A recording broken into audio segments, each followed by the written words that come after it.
Tout le monde connaît son nom. Sheila. Un mot, 2 syllabes, qui résonne comme l'hymne d'une époque révolue.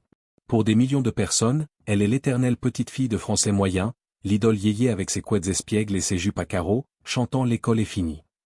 Une image d'Épinal, une icône de la France insouciante des 30 glorieuses. Mais cette image, aussi parfaite soit-elle, n'est qu'un masque.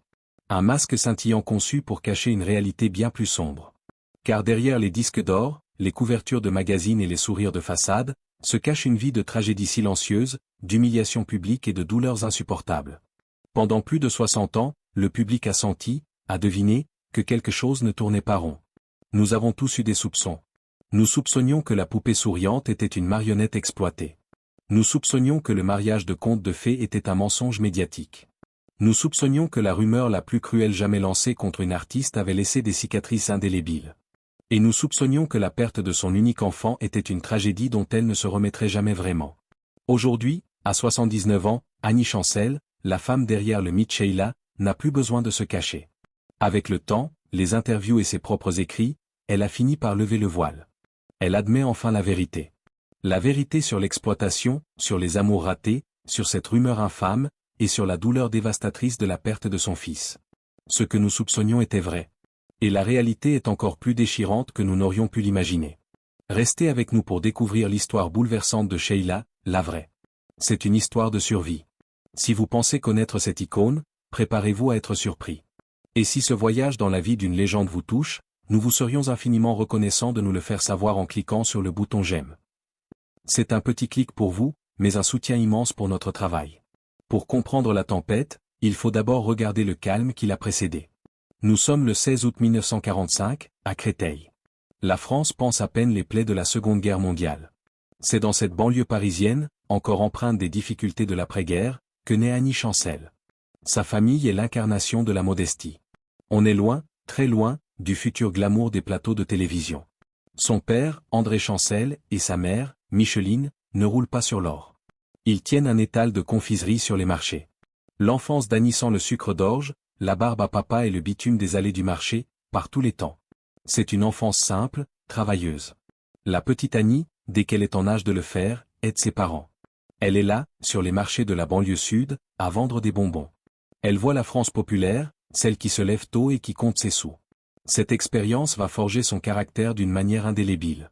Elle gardera toujours en elle ce sens du devoir, cette connexion avec le vrai peuple, ce qui expliquera en partie son incroyable popularité.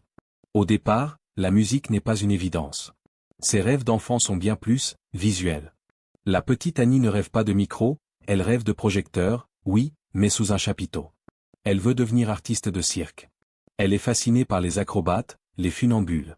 Puis, elle se passionne pour l'équitation. Elle rêve de devenir cavalière professionnelle. Ses rêves, que disent-ils d'elle? Ils révèlent une envie de spectacle, c'est certain, mais aussi une recherche de maîtrise, de discipline. Une envie d'être aux commandes, que ce soit d'un cheval ou de son propre corps sur un trapèze. Ironiquement, c'est tout le contraire de ce que sa future carrière lui réservera au début. Mais le destin a un autre plan. À l'âge de 8 ans, ses parents l'inscrivent à des cours de piano et de solfège. Et là, c'est la révélation. La musique entre dans sa vie pour ne plus jamais en sortir. L'apprentissage est classique, rigoureux. Mais ce qu'elle aime par-dessus tout, c'est chanter. Elle chante tout le temps. Elle chante à la maison, elle chante à l'école, et surtout, elle chante sur le marché.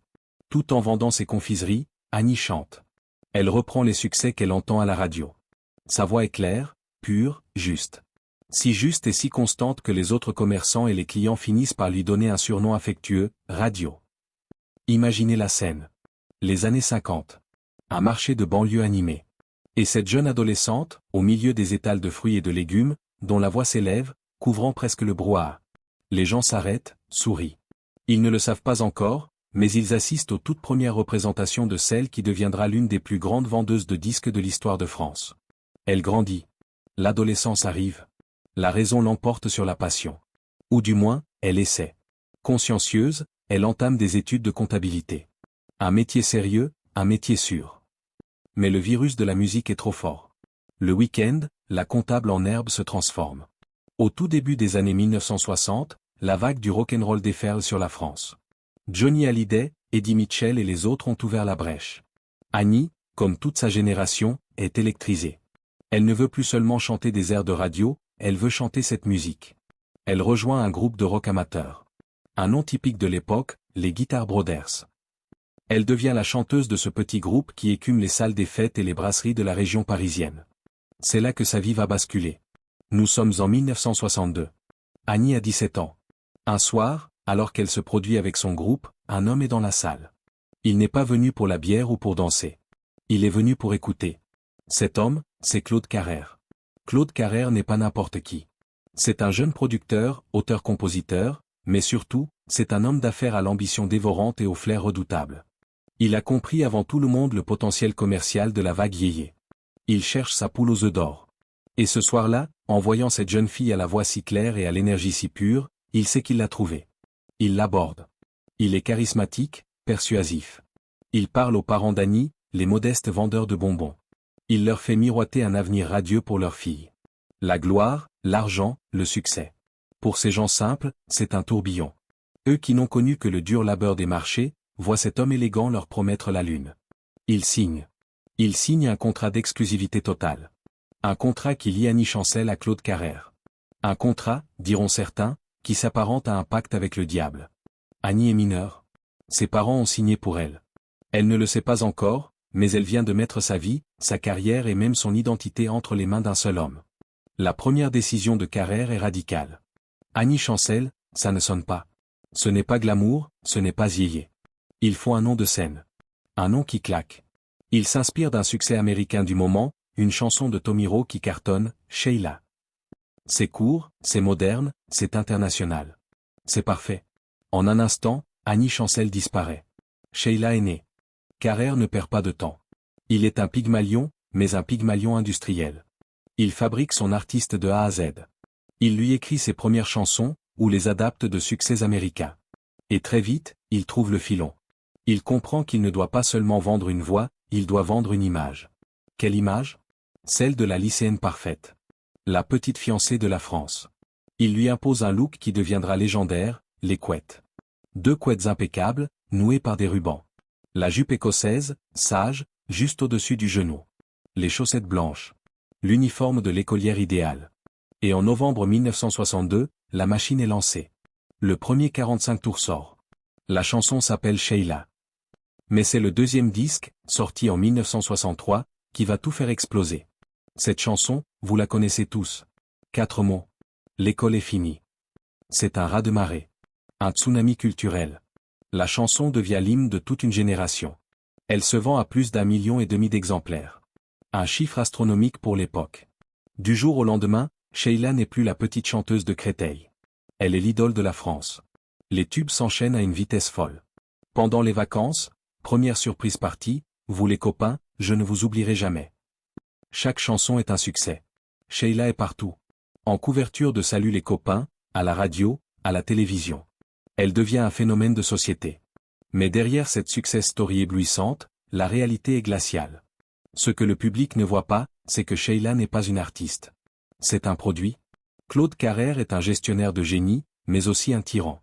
Il contrôle absolument tout. Il choisit les chansons, les tenues, les photos. Il dicte les interviews. Il gère l'emploi du temps de Sheila d'une main de fer. Et cet emploi du temps est démentiel. Enregistrement en studio, séance photo, tournage de Scopitone, les ancêtres du clip, concert. Sheila n'a pas une minute à elle. Elle est une machine à succès, et Carrère compte bien l'exploiter jusqu'à la dernière goutte. L'argent coule à flot. Mais pas dans les poches de Sheila. Le contrat signé par ses parents est Léona. Sheila, la plus grande star du pays, touche un salaire dérisoire. Elle est, selon ses propres termes futurs, une vache à lait. Elle génère des millions, mais elle vit presque comme une employée. Elle est jeune, elle n'a que 18, 19 ans. Elle est prise dans un tourbillon qui la dépasse. Elle n'a aucun contrôle sur sa propre vie. Elle obéit.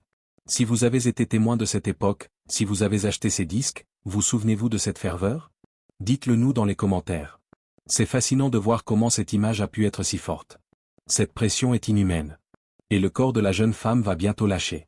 En 1964, alors qu'elle n'a que 18 ans, elle est en concert à Rouen. Sur scène, devant des milliers de fans, le sourire se fige. Les lumières tournent. Elle s'effondre. Épuisement total. On la transporte d'urgence à l'hôpital. Le diagnostic tombe, anémie sévère. Elle ne pèse plus que 45 kilos. Elle est vidée. N'importe quel producteur sensé aurait levé le pied, lui aurait accordé du repos. Pas Claude Carrère. Pour lui, un artiste qui ne travaille pas est un artiste qui ne rapporte pas. Il se rend compte que les tournées sont épuisantes et coûteuses. La solution? Il va la retirer de la scène. Plus de concerts, ou très peu. Il va la confiner au studio. Pendant des années, Sheila ne montera plus sur scène. Elle devient une artiste virtuelle, une voix sur disque, une image à la télé. Elle est prisonnière du studio, enchaînant les enregistrements. Elle l'admettra bien plus tard dans l'émission Quotidien, il signait toutes les chansons. Je n'étais qu'une oie aux œufs d'or. L'exploitation est totale. Mais ce n'est même pas le pire. Le pire est à venir.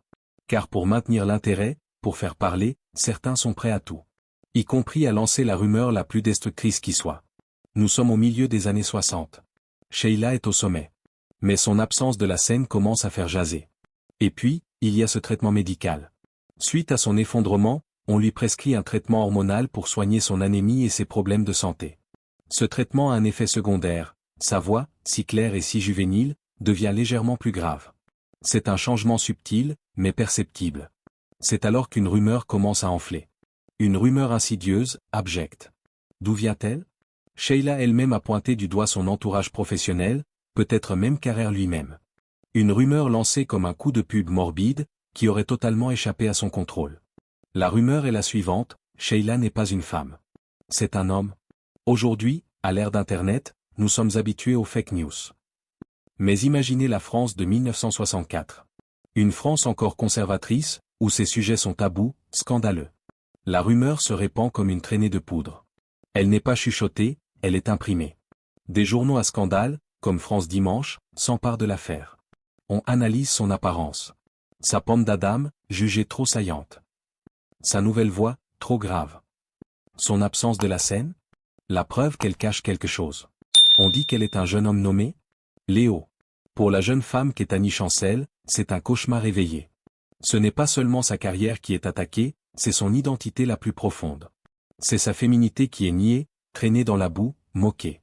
Des décennies plus tard, sur le divan de Marc-Olivier Fogiel, les larmes aux yeux, elle racontera cette douleur encore à vif. Je devais rester chez moi, pleurant sans fin, confiera-t-elle.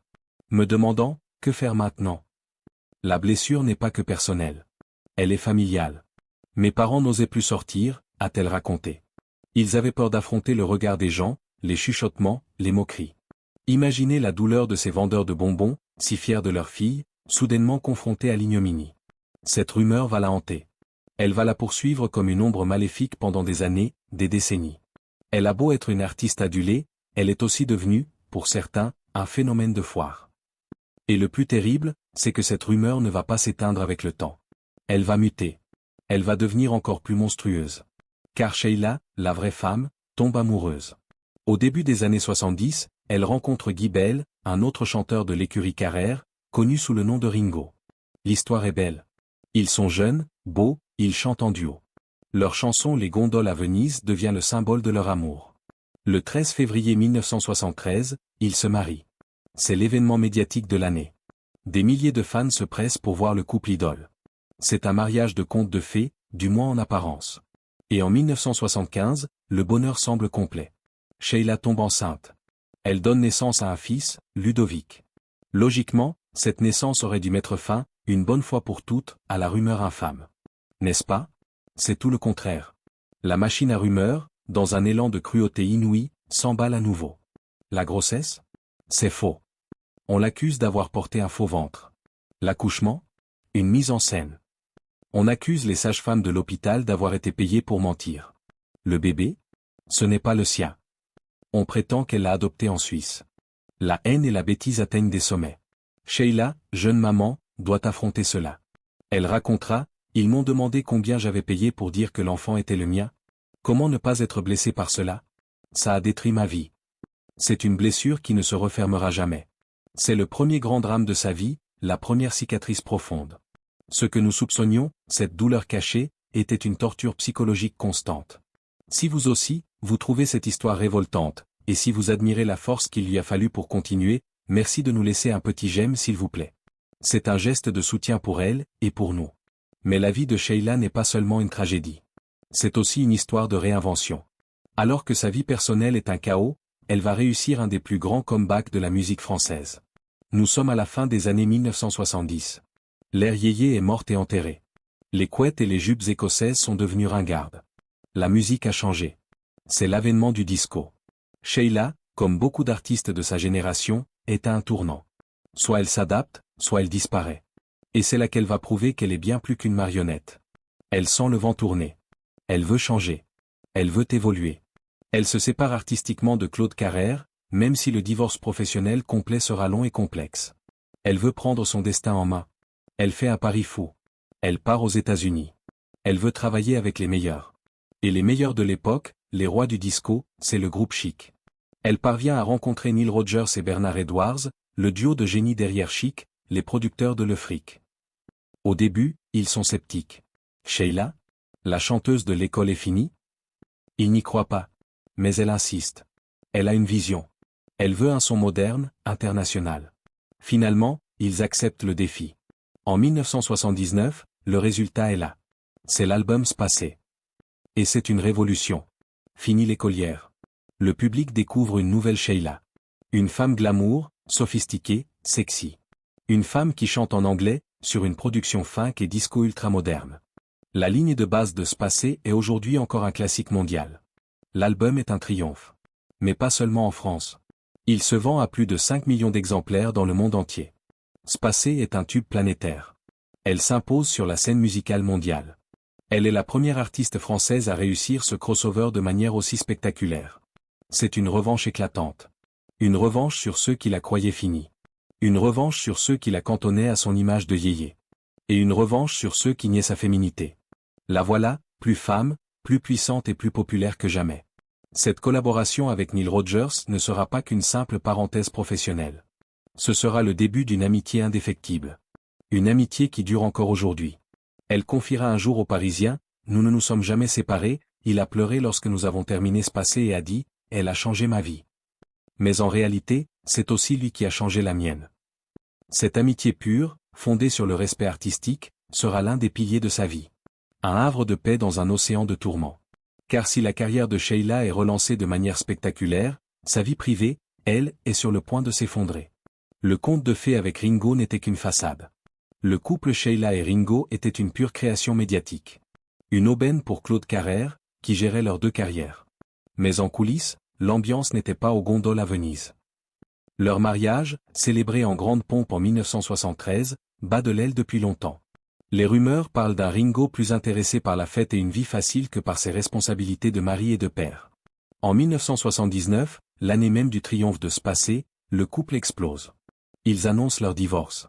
Et là encore, la rupture est à l'image de leur relation, publique et brutale. Mais cette fois, Sheila ne se tait pas.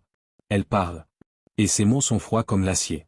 Dans son autobiographie Ne vous fiez pas aux apparences, elle écrira cette phrase terrible, qui en dit long sur la profondeur de la rupture, « Je n'ai pas vu mon mari depuis 1979, mais je n'ai ni haine ni colère.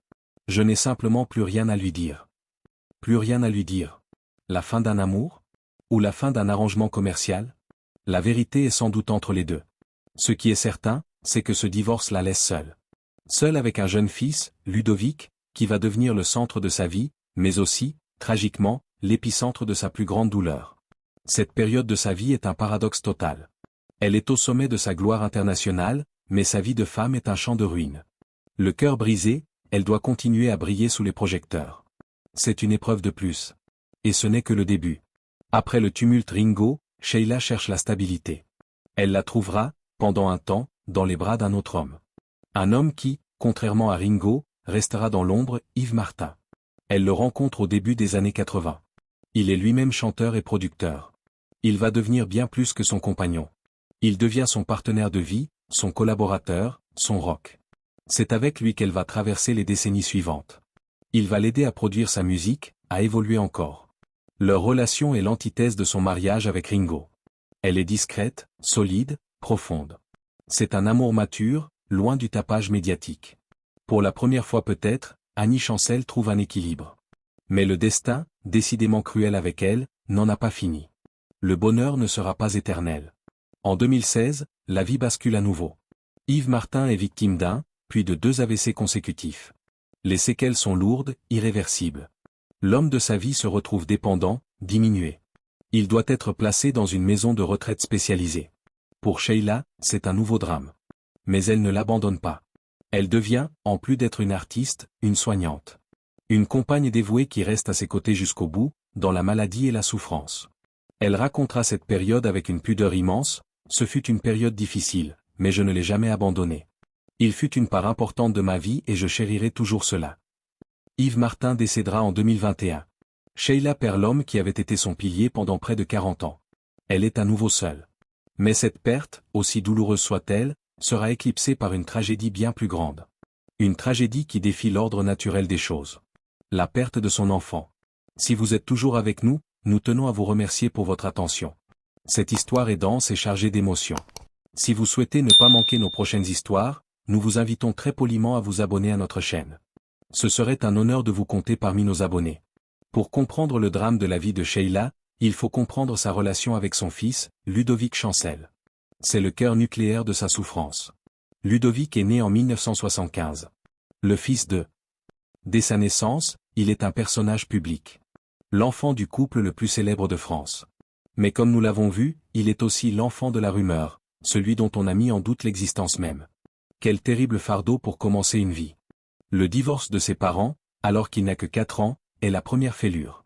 Il grandit entre une mère superstar, constamment en tournée ou en studio, et un père, Ringo, qui, selon de nombreux témoignages, sera largement absent. Ludovic se sent abandonné. Il souffre. Il souffre de l'absence de sa mère, même s'il l'aime. Il ne comprend pas cette femme dévorée par son métier. Dans l'émission Tout le monde en parle de Thierry Ardisson, il confiera, adulte, cette blessure d'enfance.